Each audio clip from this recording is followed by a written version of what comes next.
in the vast tapestry of Norse mythology, woven with thunder and shadow, there is a figure whose radiance sets him apart, not because he conquers, not because he schemes, but because he shines.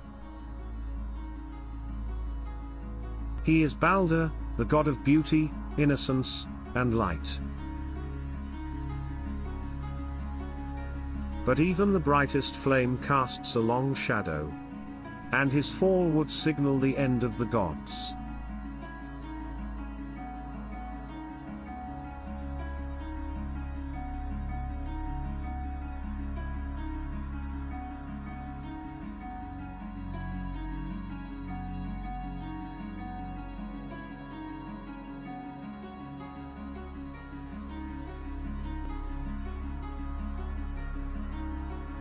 Among the mighty Aesir, Baldur was beloved by all, gods and mortals alike. His presence was peace. His voice calmed storms. His beauty was so great that even the flowers leaned toward him as he passed. He was not just handsome, he was pure.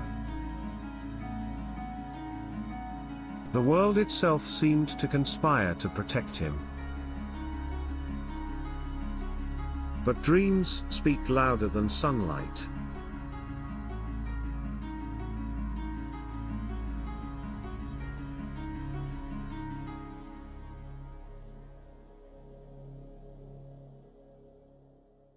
Baldur began to dream of his death.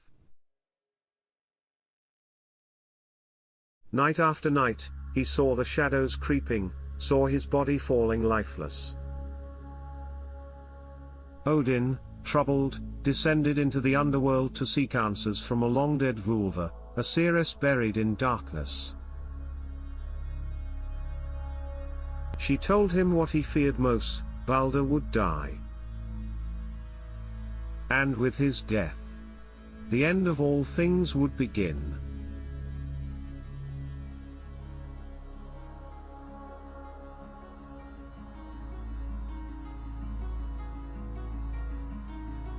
Frigg, the All-Mother, would not let that happen. She journeyed across the 9 worlds, and made everything swear an oath: fire, water, steel, trees, beasts, poison, disease. All promised never to harm her son. All. Except one. A small, seemingly harmless plant, growing west of Valhalla, mistletoe. Frigg thought it too young, too soft, too innocent to pose any threat. She was wrong.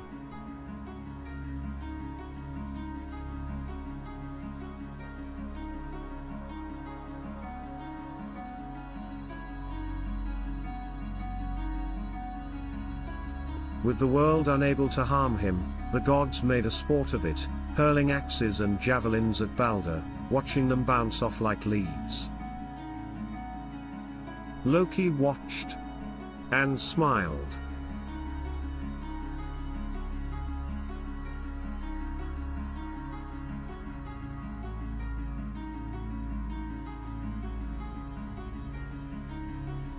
Loki, the fire bringer.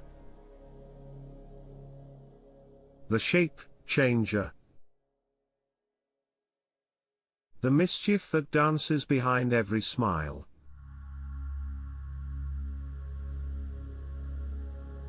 He disguised himself as an old woman and visited Frigg, slyly coaxing out the truth of the mistletoe. Then he carved a dart from the plant and gave it to Hofra, Baldur's blind twin brother. "Why don't you join the fun?" he said. And so Hofra, guided by Loki's hand, cast the mistletoe. The dart flew true,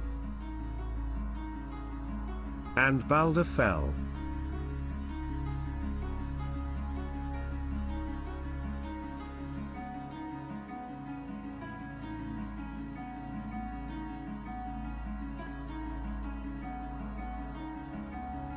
the light went out. The Aesir stood frozen.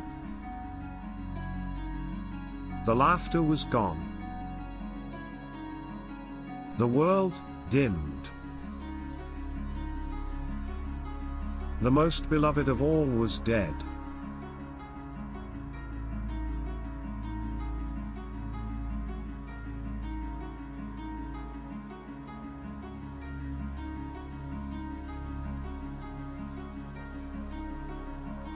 The gods placed Baldur on his great ship, Horn.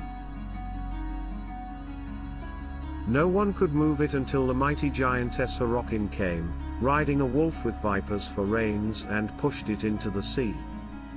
Nanna, Baldur's wife, overcome with grief, cast herself onto the pyre. The flames took them both. Even Odin, the Allfather, whispered secrets into Baldur's ear before the ship was lit. Secrets no one else would ever know.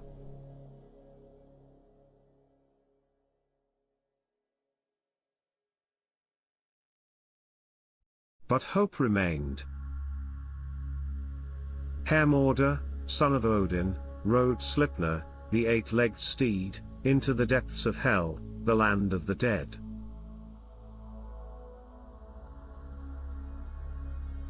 For 9 nights he traveled, through dark valleys and echoing silence, until he came before Hel herself. She would release Baldur, if every being in the world wept for him. And they did. Gods, giants, trees, stones, even the dead. All, except one.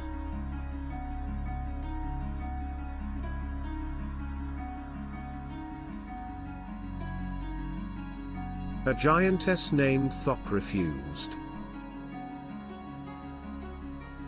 "Let Hel keep what she has," she said coldly. It was Loki in disguise, again tipping the scales. And so Baldur remained in Hel.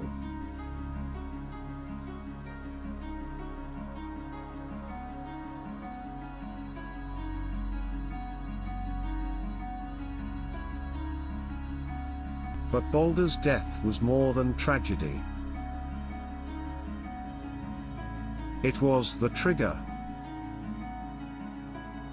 The first domino in the chain that would lead to Ragnarok, the twilight of the gods.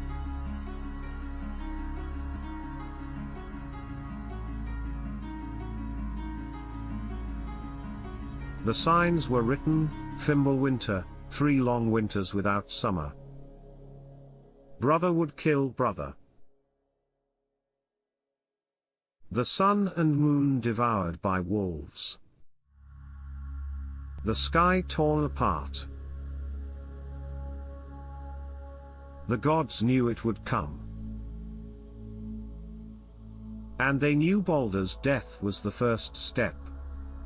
At Ragnarok, Loki would break free of his chains. He would lead an army of giants, monsters, and the dead against the gods. The world would burn. Odin would fall to Fenrir.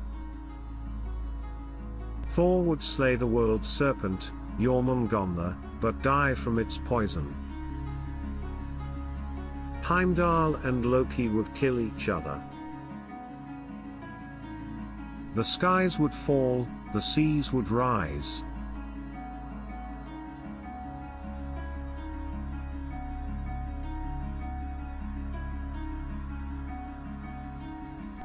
But after the darkness, a rebirth.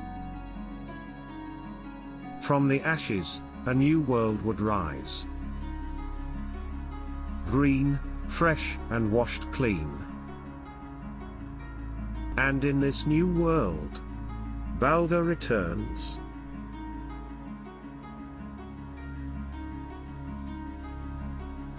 The shining god, once fallen, walks again in the golden fields. With him, Hothra, reconciled. Together, they rule in peace. The survivors of Ragnarok, 2 sons of Thor, a few gods, and the children of men, begin anew. Baldur becomes a symbol. A phoenix rising. Not of war, but of hope. Not of vengeance, but of renewal.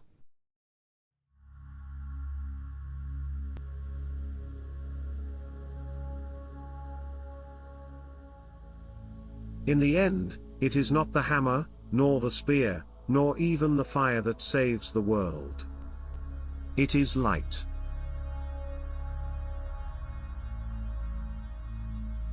It is Baldur. Thank you for watching. If the myths speak to you, if the echoes of old gods still stir something deep inside, then don't forget to like, subscribe, and share. Because sometimes, the myths are more real than they seem.